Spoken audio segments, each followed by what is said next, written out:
Class of 2021, I'd like to welcome you to your millionth Zoom. I know you're all delighted to be here, obviously so delighted that your videos are off and you're on mute. I've been there. When I, perhaps like many of you, arrived in Philadelphia nearly 2 years ago, I was ready to be transformed.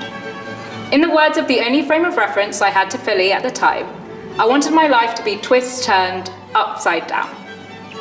I wasn't clear on how this transformation would look, but I did know two things for certain. It would be big. And second, the Wharton experience as I had dreamt it, heard it, and of course, team-based discussed it, would drive this transformation.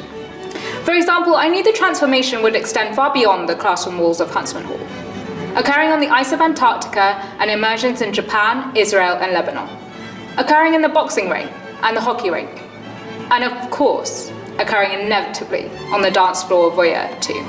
Our experience did not look like this. In fact, our transformations occurred all at once at the Royal Palm last week. In seriousness, it is stating the obvious that our Wharton years look different to any other. And it would be remiss of me not to address the fact that this experience has been tough. For many of us filled with loss and sadness, and for all of us, unprecedented. But as we reflect on our time, let me ask you the question. Are we not transformed? Are we not leaving Wharton smarter students, better leaders, and overarchingly, kinder people? And in all of you serving as my examples and evidence, I answer overwhelmingly yes, because as the world had to put on their masks, we created safe enough spaces to unmask. By sharing our deepest personal stories, having the courage to ask for help, and bravely voicing our fears, through our vulnerabilities, we reveal to each other our real selves and our immense capacity for empathy. We built real connections in a virtual world and meaningful relationships from these connections. I answer overwhelmingly yes, because as the world may have physically separated us, as a community we only became closer. We have virtually shared cooking, painting, cocktails, interviews, pottery, meditation, parties, exams, musical theatre, conversations, films, frustrations, laughter, and love.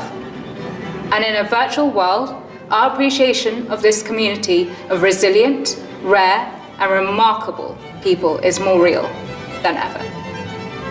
I answer overwhelmingly yes, because as the world looked very different to the one we may have expected, the one we anchored our dreams on, and the one we may have felt we missed out on, we still transformed.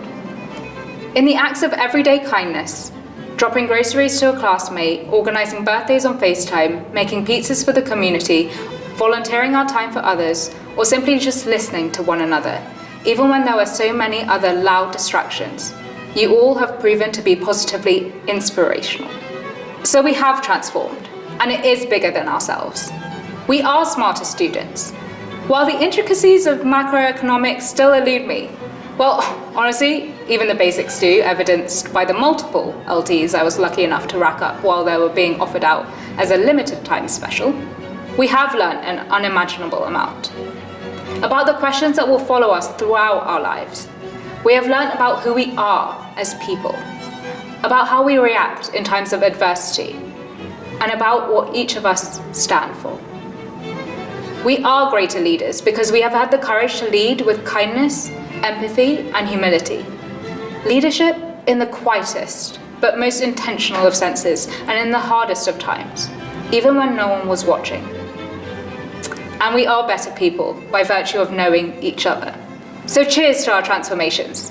We've come a long way, and the best bit is that it's really just the beginning for each and every one of us. Congratulations, class of 2021. I'm honoured to walk beside you all.